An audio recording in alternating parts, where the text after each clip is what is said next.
नमस्कार साथियों, मैं डॉक्टर राजीव सिंह अपने चैनल अनुभूति में आप सबका एक बार फिर से स्वागत करता हूं। और साथियों, आज मैं एक बहुत इंपॉर्टेंट टॉपिक पर आपसे डिस्कस करने आया हूं यहाँ पे, और वो है हाइपोकैल्सीमिया। हमारे जानवरों में कई बार, खासकर ब्याने के समय के पहले या बाद में, या जो पशु बहुत अच्छा दूध दे रहा होता है वो कई बार ब्याने के 4-6 महीने बाद, जब उसमें अर्ली प्रेगनेंसी है, तब भी उसको हाइपोकैल्सीमिया हो जाता है। ज़्यादातर हाइपोकैल्सीमिया ब्याने के बाद होता है, जिसे हम मिल्क फीवर के नाम से जानते हैं। ब्याने के 2-3 दिन के अंदर ही हो जाता है। हमारे पशुपालक भाई अपने पशु को बहुत अच्छे से खिला पिला रहे हैं, उनकी पूरी सेवा कर रहे हैं, उनको बहुत अच्छी डाइट दे रहे हैं, लेकिन तब भी हाइपोकैल्सीमिया हो जाता है। और हाइपोकैल्सीमिया की वजह से, हाइपोकैल्सीमिया अपने आप में एक बीमारी है, लेकिन लो कैल्शियम की वजह से ऐसा पशु अपनी जेर भी नहीं गिरा पाता, उसमें रिटेंशन ऑफ प्लेसेंटा हो जाता है। ऐसा पशु जो होता है उसका दूध जो है वो बिल्कुल कम हो जाता है, मिल्क प्रोडक्शन बड़ा लो होता है, वो सुस्त सा रहता है।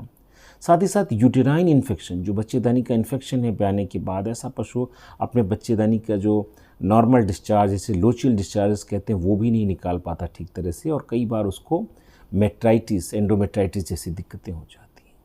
तो आज मैं आपको ऐसी 2 बातें बताऊंगा जिसको आप आज तक नहीं शायद आपको पता होगा, और जिसको आप जान लेंगे तो आप अपने पशु में जो इस सेकेंडरी हाइपोकैल्सीमिया है, कि आप अपने पशु को अच्छा कैल्शियम दे रहे हैं, आपके पशु की अच्छी खुराक है, उसके बावजूद जो इसमें कैल्शियम की कमी आती है वो क्यों आती है, मैं उन 2 कारणों को बताऊंगा, और जिसको जानने के बाद आपके पशुओं के बीमार होने की जो दर है वो बहुत कम हो जाएगी।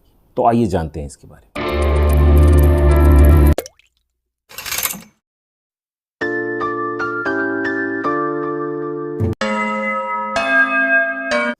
साथियों, आज मैं बात कर रहा हूँ सेकेंडरी हाइपोकैल्सीमिया की। सेकेंडरी हाइपोकैल्सीमिया क्या है? प्राइमरी हाइपोकैल्सीमिया तो ये हुआ कि आपके पशु के शरीर में कैल्शियम की कमी वाकई हो गई, और फिर आपको उसको कैल्शियम देना पड़ा किसी न किसी तरह की, जिस हिसाब से कमी है वो आपके वेट ने, आपके पशु चिकित्सक ने उसको एनालाइज़ किया और उसके हिसाब से दिया। लेकिन कई बार ऐसा होता है कि आपके पशु में जो कैल्शियम की कमी है उसकी वजह कहीं ना कहीं हम या आप खुद बन जाते हैं। वो क्या है? सबसे पहले हमें समझना पड़ेगा पैराथायराइड हार्मोन को। हमारे पशुओं के शरीर में एक पैराथायराइड ग्लैंड होती है, जिससे पैराथायराइड हार्मोन, जिसे हम पैराथार्मोन भी कहते हैं, वो निकलता है। PTH जिसके लिए हम एब्रीविएशन यूज करते हैं।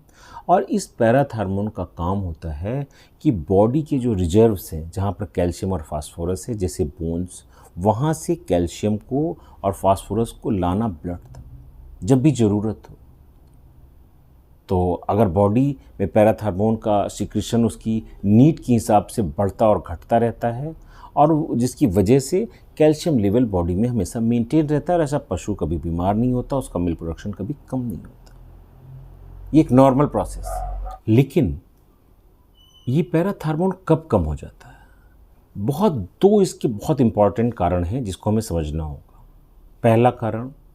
पहला कारण है कि जब हम अपने एनिमल को प्रेगनेंसी की लास्ट स्टेज में, जब वो ड्राई है, जब वो दूध नहीं दे रहा है, और उस समय जब हम उसे एक्स्ट्रा कैल्शियम देना शुरू कर देते हैं।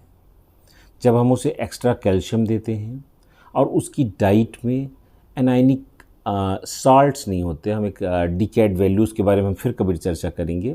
पहला कारण जो मैं बता रहा हूँ वो है कि हम अपने पशुओं को जब गर्भावस्था के आखिरी समय में कैल्शियम की एक्स्ट्रा खुराक देने लगते हैं, तो पैराथार्मोन का सिक्रीशन का अनुपात जो है वो बिगड़ जाता है।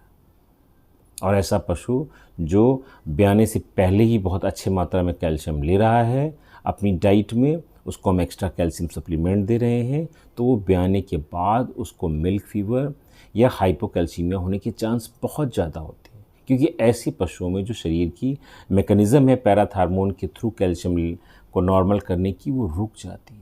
आप बाहर से कैल्शियम दे रहे हैं, लेकिन जब तक पैराथार्मोन एक्टिवेट नहीं होगा तब तक बॉडी में जो बॉडी डिपो हैं उनसे कैल्शियम ब्लड तक आने का ये सिलसिला जो है वो प्रॉपर रूप से नहीं शुरू हो पाएगा। और दूसरी वजह क्या है? हाइपोमैग्नीशियमिया।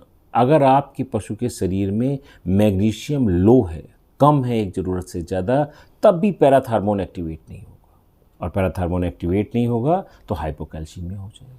यानी आपके पशु के शरीर में अच्छा खासा कैल्शियम का डिपो है, आपका पशु बहुत अच्छा है, आप उसको खिला पिला रहे हैं। लेकिन अगर हाइपोमैग्नीशियमिया है, उसको मैग्नीशियम की कमी है, तब भी आपके पशु में हाइपोकैल्सीमिया की दिक्कत हो जाएगी, कैल्शियम डिफिशियंसी हो जाएगी और आप उसको दवा देते रहेंगे। तो साथियों, आज के इस वीडियो से, आज के इस डिस्कशन से हम 2 बातें इस वीडियो से सीख के जाते हैं। पहली बात कि हमें अपने पशुओं को गर्भावस्था के आखिरी समय में, आखिरी का जो 2 महीने का ड्राई पीरियड हम जिसे मानते हैं, उसमें हमें एक्स्ट्रा कैल्शियम नहीं देना। लिक्विड कैल्शियम तो देने की कभी ज़रूरत ही नहीं उसको उस समय। और दूसरी बात ये कि हम अपने पशुओं को मैग्नीशियम की उसकी डाइट में मैग्नीशियम का भी थोड़ा सा हिस्सा ज़रूर रखें। और ख़ासकर अगर ब्याने के बाद भी हमें लगता है, ब्याने से जस्ट पहले या बाद में, कि हमारे पशुओं को हाइपोकैल्सीमिया जैसा कुछ हो रहा है, तो जो हम उसे सप्लीमेंट दें, जो हम उसे कैल्शियम जेल दें या जो हम उसे प्रिपरेशन आईवी दे रहे हैं, तो हमें ये ध्यान रखना होगा कि उसमें मैग्नीशियम भी हो। ऐसी कौन सी प्रिपरेशंस हैं जिसमें मैग्नीशियम है, इस बात का ध्यान रखा गया है? वो ओरल हैं या इंजेक्टेबल हैं? इसके बारे में हमारे दर्शक जो हैं, हमारे साथी जो हैं, वो कमेंट्स में मुझे लिख सकते हैं। वैसे मेरा अगला वीडियो कुछ ऐसी ही प्रिपरेशन के बारे में, जो कंप्लीट हो, जो हमारा पशुपालक जो है अपने पशु को जब दे तो उसे कैल्शियम, फास्फोरस, मैग्नीशियम, एनर्जी सब कुछ मिले। तो मार्केट में ऐसी बहुत सारी प्रिपरेशन आई हुई हैं, तो हम इन प्रिपरेशन पर एक कंपैरिजन करेंगे अपने अगले वीडियो में। तब तक के लिए मुझे इजाज़त दीजिए। धन्यवाद।